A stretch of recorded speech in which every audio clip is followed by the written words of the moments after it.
سلام كم يمسيكم خبركم تخطاتلتي ساعة 9 أخيلون لومي ربع 23 ميازيا استدلوا وزينا وشتن وطان حيزنا لكم كريمنا لنا كتكاتاتولنا بخبر زعدم بيترس منقص أرست زينا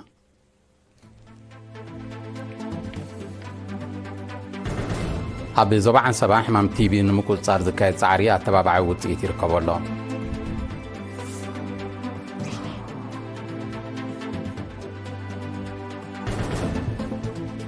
أب نوزوبا كوليج عقاب ما بقولوا أقرب بعتو كسر حلو متحساسة قريبون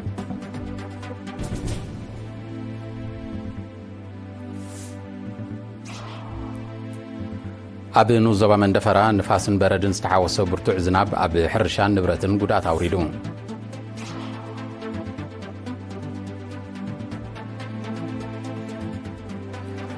نقداو محنقطات نمتن عبيت كتب عالم كوغدلو كم زخل تعميتون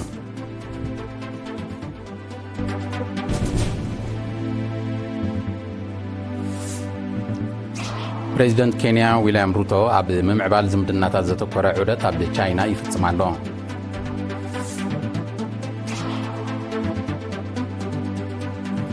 برازيل تشيلن سعبينات توساخي كارت أمريكان مكلال كتحقا جزامو خانن حبيران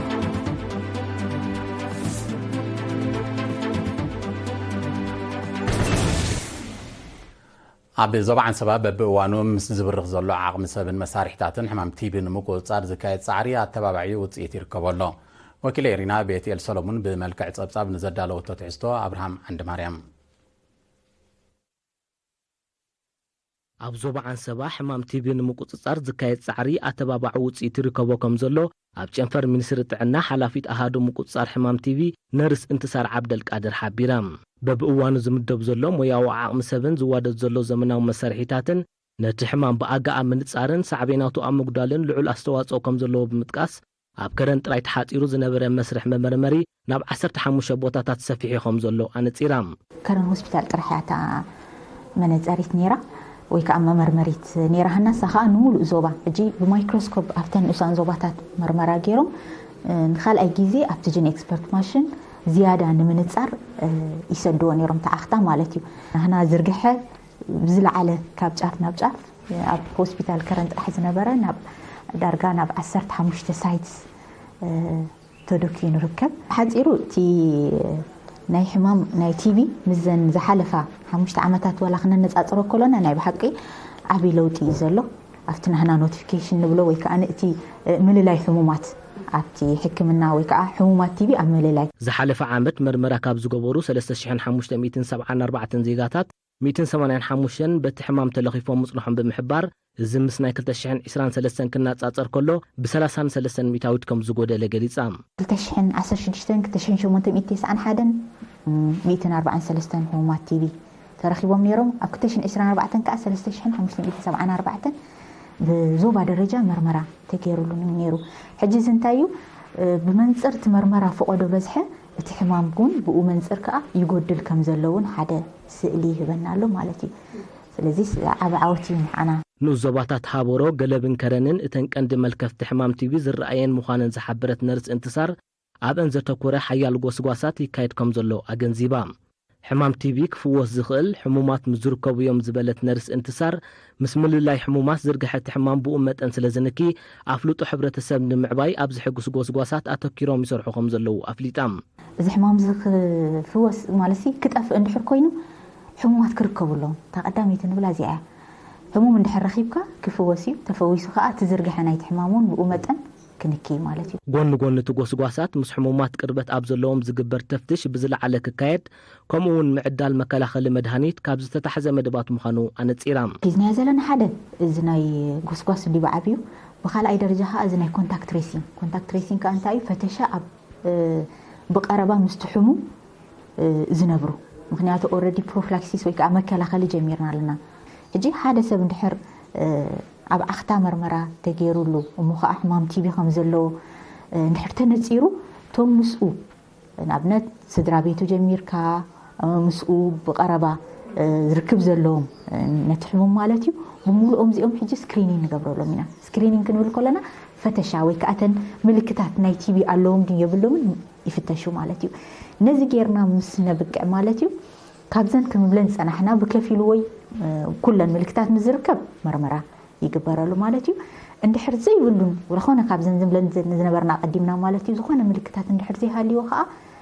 جست نت بروفلاكسيس ወይ ከአት መከላኸሊ ከምዚ ጅምር ንገብር ማለት እዩ ነርስ እንትሳራ መወዳእታ ምልክታት ሕማም ቲቢ ስራዮ ሰብ ብዝቀልጠፈና ብትካል ጥዕና ክመጽእ ጽሬት ከባቢውን ነፍሱን ኩሕሉን ዝተመጣጠነ መዓዛዊ ምግቢ ክምገብን ህፃናት ድማ ክታበት ጸረ ሕማም ቲቢ ክወስዱ ኣዘኻኺራ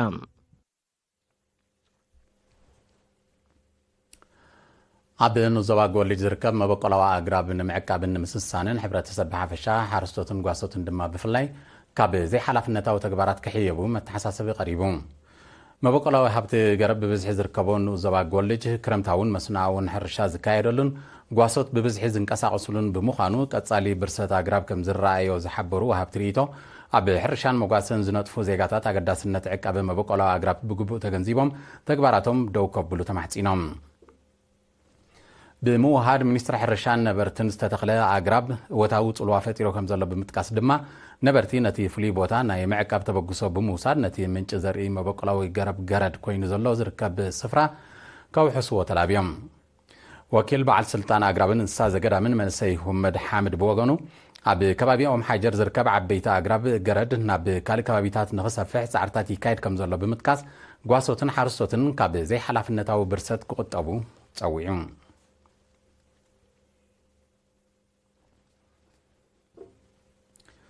ኣብ ከተማ ኣስመራ ቀጽሪ ማዓስከር ደንደን ዝርከበ ሓርበኛታት ስንኩላን ዝግልገሉሉ ሆስፒታል ብመንገዲ መሻርክቲ ሃገራዊ ማሕበር ሓርበኛታት ስንኩላን ኩናት ኤርትራ ዝኾኑ ጀርመናውያን ብ23 ሚያዝያ ናውቲ ሕክምና ስኒ ብሓገዝ ረኺቡ ኣብቲ ሆስፒታል ኪላ ፊዚዮቴራፒ ረዘነ መብራህቱን ኤሪና ብዝሃቡ ሓበሬታ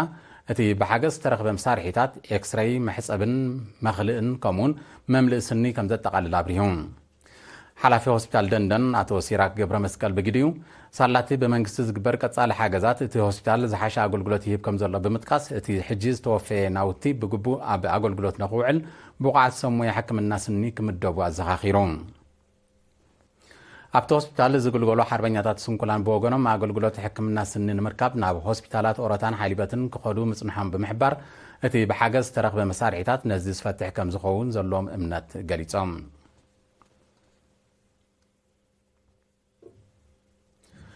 ኣብ ንዞባ መንደፈራ ኣብ ምምሕዳራት ከባቢ ኩዶ ፈላስን ዓድባርን ብ19 ሚያዝያ ዝወቕዐ ነፋስን በረድን ዝተሓወሰ ብርቱዕ ዝናብ ኣብ ሕርሻ ጥሪትን ንብረትን ጉድኣት ኣውሪዱ በቲ ኣብ ሰዓታት ድሕሪ ቀትሪ ንልዕሊ 1 ሰዓት ዝቐጸለ ብርቱዕ ዝናብ ኣብ ልዕሊ 150 ሄክታር ብመስኖ ዝለምዐ ኣሕምልትን ዘራእትን ከም ተደምሰሰ እቲ ዶንጊ ዝበፅሐና ሓበሬታ ኣፍሊጡ ብዘይካዚ ኣብ ከተማ መንደፈራ ኣብ ኣባይትን ዓንድታት ኤሌክትሪክን ዕንወት ክወርድን ከሎ 50 ጠለበጊዕ ብበረድ ከም ዝሞታ ወኪል ኤሪና ሓቢሩ ኣብ ተመሳሳሊ ዜና ኣብ ንዞባ ደቀ ምሓረ ብ18-19 ሚያዝያ ንፋስን በረድን ዝተሓወሰ ብርቱዕ ዝናብ ከም ዝወቕዐ ካብቲ ንዞባ ዝበፅሐና ሓበሬታ ኣመልኪቱ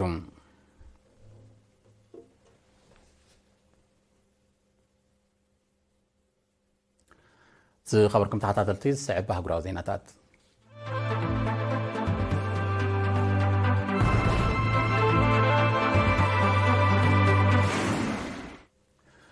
ንግዳዊ ማሕነቆታት ኣብ 2025 ንመጠን ዕብየት ቁጠባ ዓለም መሊሱ ከጉድሎ ከም ዝኽእል ኣህጉራዊ ማዕከን ገንዘብ ኣብ ዝሳልስ እዚ ኣብ ዘውፅኦ መግለፂ ኣሚቱ ቁጠባ ዓለም ኣብዚ ዓመት እዚ ብ3.3 ሚታዊት ከዓቢ ከም ዝኽእል ኣቐዲሙ ኣሚቱ ዝነበረ እቲ ኣህጉራዊ ትካል እቲ መጠን ናብ 2.8 ሚታዊት ክወርድ ተኽእሎ ከም ዘሎ ሓቢሩ ብመሰረት ግምታት ኣህጉራዊ ማዕከን ገንዘብ ብ2.7 ሚታዊት ከዓቢ ትፅቢት ተገይሩሉ ዝፀንሐ ቁጠባ ኣሜሪካ ናብ 1.8 ሚታዊት ክወርድ ከም ዝኽእል ተፈሊጡሎ بزيكازي ب4.6 ميتاويت كعبي كم زغل تجميتو زنبرة قطبة تشاينا ون نب 4 ميتاويت كوجدل تقوله كم زلوا أهجرا معكن جنزب جليتهم أمريكا بالعلق التافريات تشاينا 245 ميتاويت كرز الدحر موسانا تشاينا ون 225 ميتاويت ملاش كم ذهب الذكريون إتي حد سجمتات عبد قطبة كلتين هاجرات كسعوا زغل هاسيا قليل كم زي كون كيلاتات كتعصو تاني حملون بريزيدنت كينيا ويليام روتو كاب 22 ميازيا اب ممعبال زمدنات زتوكره ناي 4 معلتات عدت اب حزباويت ريبابليك تشاينا يفصمالو كلتين هاجرات اب زي عدت زي اب صلاتات نقدي مغعازيا تكنولوجين كالن كتحغاغزا زخل سمعت كختمات تثبيت يغبر ኣብ 2024 ንግዳዊ ምልዋጥ ክልቴን ሃገራት ካብቲ ቅድሚኡ ዝነበረ ዓመት ብኣስታት 9 ሚታዊት ብምዕባይ ኣስታት 4 ቢልዮን ዶላር ከም ዝበፅሐ ጸብጻባት ይርድኡ ፕሬዚደንት ዊልያም ሩቶ ኣብ ስልጣን ካብ ዝመጽእ ንድሓር ሕጂን ሳልሳይ ግዜኡ ኣብ ቻይና ምብጻሕ ይፍጽም ከም ዘሎ ይሕበር ብራዚልን ቺለን ሳዕቤናት ተወሳኺ ቀረጽ ኣሜሪካ ንምቅላል ክትሓጋገዛ ምዃነን ሓቢረን እዚ ዝተገልጸ ፕሬዚደንታት ክልቴን ሃገራት ብ22 ሚያዝያ ኣብ ከተማ ብራዚልያ ኣብ ዘካየድዎ ዝርርብ እዩ ክልቴን ሃገራት ሳዕቤናት ንግዳዊ ማሕነቆታት ንምቅላል ንግዳዊ ምልውዋጥ ብመጠንን ዓይነትን ከም ዘስፍሓ ኣብቲ ርክባ ነጺረን እዚ ከምዚ ኢሉ እንከሎ ብራዚልን ቺለን ኣብ ጽላታት ምክልኻል ጸጥታን ሕርሻን ክትሓጋገዛ ዝኽእል ስምምዕ ከቲመን ክልቴን ሃገራት ዞባዊ ጸጥታ ንምውሓስ ብሓባር ክሰርሓ ምዃነን እውን ኣፍሊጠን ኣለዋ ኣስታት ክልተ ሲሶ ካብ ዕምባባታት ባሕሪ ብሰንኪ ክሊማዊ ምምዝባል ከም ዝዓነወ ጸብጻባት ኣከባቢ ሓቢሮም ዝዓበየ ክፋሉ ካብ ዝሓለፈ ቀረባ ዓመታት ኣብ ማያዊ ኣካላት ብዝተፈጥረ ልዑል መጠን ዋዒ ከም ዝሓረረ እዮም እቶም ጸብጻባት ዝጠቕሱ ኣብ ዝሓለፈ ዓመት መጠን ዋዒ ጽፍሒ ውቅያኖሳት ኣስታት 21 ዲግሪ ሴንቲግሬድ ከም ዝበጽሐ እዚ ድማ ኣቐዲሙ ኣብቲ ማያዊ ኣካላት ተመዝጊቡ ከም ዘይፈልጥ ይግለጽ ብርሰት ዕምባባታት ባሕሪ ኣብ ምንካይ ስነ ህይወታዊ ብዙሕነት ኣሉታዊ ሳዕቤናት ከም ዘለዎ ይጥቀስ ኣስታት ርብዒ ካብቶም ኣብ ማያዊ ኣካላት ዝነብሩ ህይወታውያን ኣብ ዕምባባታት ባሕሪ ከም ዝዕቀቡ ጸብጻባት ይሕብሩ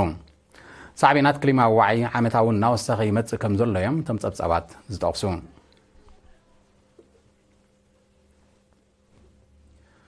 ወራስ ዓራት ስዑድ ዓረብ መሐመድ ቢን ሳልማንን ቀዳማይ ሚኒስተር ህንዲ ናሬንድራ ሞድን ትማሊ 22 ሚያዝያ ኣብ ከተማ ጅዳ ተራኺቦም ኣብ ክልታዊ ዝምድናን ዞባዊ ምዕባለታትን ዘተኮረ ዘተካይዶም እቶም መራሕቲ ክልታዊ ዝምድናታት ብምግምጋም ኣብ ዝተፈላለዩ ዓውድታት ዝካየድ ምትሕብባር ንምድንፋዕን ንምምዕባልን ዝሕግዝ መድያት ከም ዝዳሃሰሱ ተቃሊሑ ብዘካዚ ኣብ እዋናዊ ዞባውን ኣህጉራዊ ምዕባለታት ከምኡውን ሰላምን ጸጥታን ንምርጋጽ ኣብ ዝተገብረ ሓበራዊ ጻዕርታት ተመያይጦም ድሕሪ ትዝርብ ክልቲኦም መራሕቲ ኣኼባ ቤት ምኽሪ ስትራቴጂካዊ ምሕዝነት ህንድን ስዑድ ዓረብን መሪሖም ቀዳማይ ሚኒስተር ህንዲ ናሬንድራ ሞዲ ናይ ክልተ መዓልታት ዑደት ንምፍጻም ትማሊ 22 ሚያዝያ ናብ ስዑድ ዓረብ እኳ እንተኣተወ ዕጡቓት ጉጅለታት ኣብ ዞባ ካሽሚር ኣብ ልዕሊ በጻሕቲ ብዝፈጸምዎ ምትካዕቲ ዑደቱ ቋሪጹ ሎሚ ረቡዕ 23 ሚያዝያ ናብ ሃገሩ ከም ተመልሰ እዩ ዝሕበር ዘሎ ቀዳማይ ሚኒስተር ሞዲ ሃገሩ ኣብ ዝኣተወሉ ምስ ኣማኻሪ ሃገራዊ ድሕነት ሚኒስተር ጉዳያት ወፃእን ጸሓፊ ጉዳያት ወፃእን ህጹጽ ኣኼባ ኣካይዱ በቲ መጥቃዕቲ ብውሕዱ 25 በጻሕቲ ክቕተሉ እንከለዉ ልዕሊ 17 ሰባት ከም ዝቆሰሉ ዝሓበሩ ሰመዚ ፖሊስ ዞባ ካሽሚር ቁፅሪ ምዉታት ክዛይድ ከም ዝኽእል ኣሚቶም እቲ መጥቃዕቲ ኣብ ውሽጢ 20 ዓመታት ኣብቲ ሃገር ካብ ዝተኻየደ እቲ ዝኸፍአ ከም ዝኾነ እዩ ዝግለጽ ዘሎ ቀዳማይ ሚኒስተር ህንዲ ናሬንድራ ሞዲ ነቲ መጥቃዕቲ ብትሪ ብምኹናን ንስድራ ቤት ግዳያት ጽንዓት ተመንዩ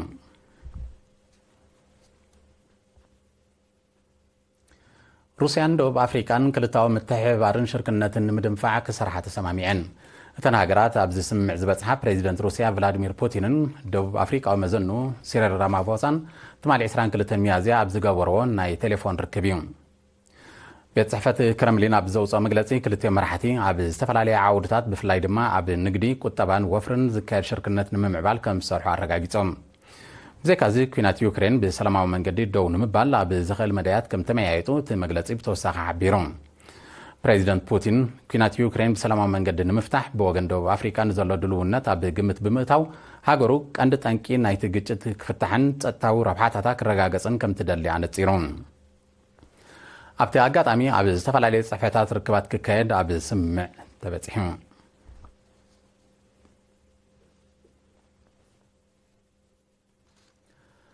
ምምሕዳር ፕሬዚደንት ዶናልድ ትራምፕ ኣብ ልዕሊ ካብ ሃገራት ደቡባዊ ምብራቕ ኤስያ ናብ ኣሜሪካ ዝኣቱ ጽላታት ጸሓያዊ ጸዓት ክሳብ 3521 ሚእታዊ ተወሳኺ ቀረጽ ከም ዝውስን ኣፍሊጡ እቲ ተወሳኺ ቀረጽ ካብ ማሌዥያ ካምቦድያ ታይላንድን ቪየትናምን ንዝኣቱ ፍርያት ጸሓያዊ ጸዓት ዒላማ ዝገበረ እዩ ሚኒስትሪ ንግዲ ኣሜሪካ ኣብ ዘውፅኦ ሓበሬታ ቅድሚ ሓደ ዓመት ጀሚሩ ብዝተኻየደ ምርመራታት ኣብቲ ዞባ ንዝንቀሳቐሱ ብቻይናውያን ኩባንያታት ዝውነኑ ኣፍረይቲ ንሕግታት ንግዲ ዝጥሕስ ንጥፈታት ከካይዱ ከም ዝጸንሑ ብምኽሳስ እዩ ነቲ ስጉምቲ ከም ዝወስድ ዝገልጽ ዘሎ ኣህጉራዊ ኮሚሽን ንግዲ ነቲ ሓድሽ ቀረጽ ብዝምልከት ኣብ ወርሒ ሰነን ናይ መወዳእታ ውሳነ ክህብ ምዃኑ ተፈሊጡ ኣሎ ይኹን እምበር እቲ ስጉምቲ ንኣፍረይቲ መሳርሒታት ጸሓያዊ ጸዓት ኣሜሪካ ካህሲ ከም ዝኽእል እዮም ክኢላታት ዘጠንቅቑ ዘለዉ እተን ሃገራት ኣብ ዝሓለፈ ዓመት ኣስታት 13 ቢልዮን ዶላር ዝግመት ፍርያት መሳርሒታት ጸሓያዊ ጸዓት ናብ ኣሜሪካ ከም ዝለኣኻ ጸብጻባት ይሕብሩ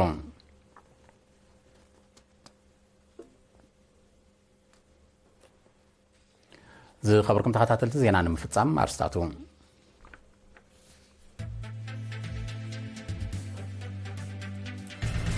ኣብ ዞባ ዓንሰባ ሕማም ቲቢ ንምቁፅጻር ዝካየድ ጻዕሪ ኣተባባዒ ውፅኢት ይርከበሎ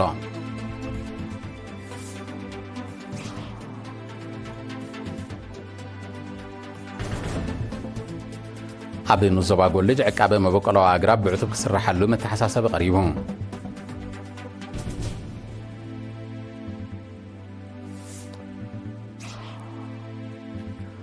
ኣብ ንዞባ መንደፈራ ንፋስን በረድን ዝተሓወሰ ብርቱዕ ዝናብ ኣብ ሕርሻን ንብረትን ጉድኣት ኣውሪዱ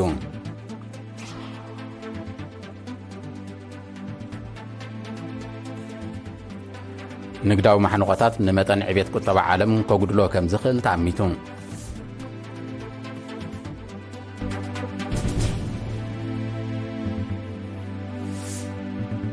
ፕሬዚደንት ኬንያ ዊልያም ሩቶ ኣብ ምምዕባል ዝምድናታት ዘተኮረ ዑደት ኣብ ቻይና ይፍጽም ኣሎ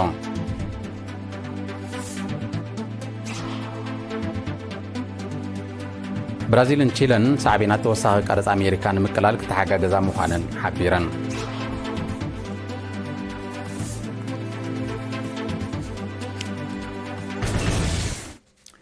ዝኸበርኩም ተኸታተልቲ ዜና ተፈጺሙ ምስ ተረፍ መድባትና ሰላም